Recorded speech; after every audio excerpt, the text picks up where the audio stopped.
இன்னைக்கு காலையில சமூக வலைதளத்துல ஒரு வீடியோ போட்டங்கம்மா, தாய்மார ஒரு வீடியோ போட்டாங்க தாய். அதெல்லாம் பார்த்தீங்களான்னு தெரியல, சில பேர் பார்த்துருக்கலாம். பார்க்காதவர்களுக்கு நான் இன்னைக்கு சொல்றேன் அந்த வீடியோல என்ன இருக்குன்னு. ஒரு கணவன் மனைவி ரெண்டு பேரும் ஒரு டூ வீலர்ல போவாங்க. கணவரும் மனைவியும் ஒரு டூ வீலர்ல போறாங்க. நம்ம வீட்டுல தெரியும், எப்பொழுதுமே நம்முடைய தாய் சொல்ல வருவாங்க, இந்த மாதிரி அரசியலை பத்தி பேசணுன்னே கணவர் சொல்லுவாரு, உனக்கு அரசியலை பத்தி ஒண்ணும் தெரியாது சும்மாரு அப்படி, மாத்தி ஓட்டு போட்டுறாத பிஜேபி உள்ள வந்துடும் அப்படின்னு சொல்லிட்டு கணவர் மனைவி கிட்ட சொல்றாரு. மாத்திக்கிற ஓட்டு போட்டுறாது, இந்த டைம் பிஜேபி உள்ள விட்டுறாதுன்னு. மனைவி எதுவுமே பேசல. தாய்மார் அப்படியே உட்கார்ந்துட்டு போறாங்க. அந்த டூ வீலர் அப்படியே போயிட்டே இருக்குது.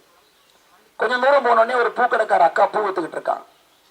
அந்த அக்காவுடைய கணவர் வந்து பூக்கடைக்கார அக்காட்ட சண்டை போடுறாரு, நீ சம்பாதிச்சு 200 ரூபாய் பணத்தை குடுறி அப்படின்னு. அந்த அக்கா 200 ரூபாய் பிடிங்க பாக்குறாங்க. இல்லைங்க, குழந்தைங்களுக்கு வேணும், இதை வைத்துத்தான் நம்முடைய குழந்தைகளுடைய படிப்பு செலவு மருத்துவ செலவுக்கு வேணும், நான் கொடுக்க மாட்டேன். அவர் கணவர் சண்டை போடுகின்றார் அந்த 200 ரூபாய் டப்பால இருந்து எடுக்கிறதுக்கு. அப்போ ஒரு செய்தி வருது, தமிழ்நாட்டில் சாராயம் மூலமாக டாஸ்மார்க் மூலமாக வருமானம் பெருகி கொண்டிருக்கிறது. 52,000 கோடி இன்னைக்கு டாஸ்மார்க்கினுடைய வருமானம் ஒரு செய்தி ஓடுது. மறுபடியும் அப்படியே அந்த வண்டி போடுங்க ஐயா, அந்த வண்டி அப்படியே போகுது.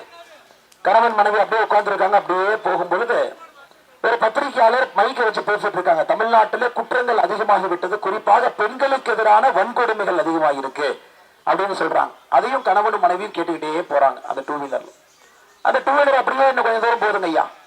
இந்த பக்கம் பார்த்தா செவிலியர்கள் போராட்டம் பண்றாங்க, பணி நிரந்தரம் வேண்டும் என்று. இன்னும் கொஞ்சம் தூரம் முன்னாடி போனீங்கன்னா டெட் பாஸ் செய்த ஆசிரியர்கள் போராட்டம் பண்றாங்க, நிரந்தரம் வேண்டும் என்று.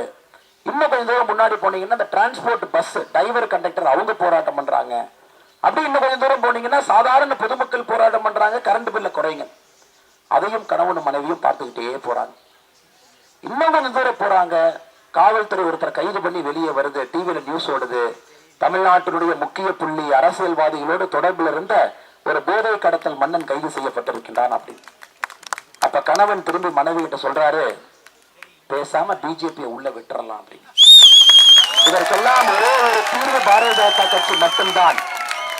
அதனால பேசாம இந்த முறை நம்ம பிஜேபி உள்ள விட்டுறலாம். ஐயா, இன்னைக்கு தேர்தல் அப்படிப்பட்ட தேர்தல், 2024 தேர்தல் என்பது நீங்கள் எல்லாம் ஏக மனதாக பிஜேபிய தேசிய ஜனநாயக கூட்டணிய தமிழகத்திற்குள்ள பட்டி தொட்டி எல்லாம் விட வேண்டிய தேர்தல் இது. 70 ஆண்டு காலமாக பொய்யை சொல்லி சொல்லி இங்கு அரசியல் செய்து கொண்டிருக்கின்றான். பெண்களுக்கு எதிராக வன்கொடுமையாக இருக்கட்டும், கஞ்சா கலாச்சாரம் என்பது நகரத்தை விடுங்கய்யா, கண்ணம்பாளைய வரைக்கும் வந்துருச்சு. கண்ணம்பாளைய வரைக்கும் வந்துச்சு. நீங்க சென்னையை பத்தி பேசாதீங்க, கோயம்புத்தூரை பத்தி நான் பேசல, நான் சூலூரை பத்தி பேசலைங்க, நான் கண்ணம்பாளையத்தை பத்தி பேசுறேன். கண்ணம்பாளையம் வரைக்கும் கஞ்சா எட்டு பார்க்கிறது. நிலைமை பாருங்க.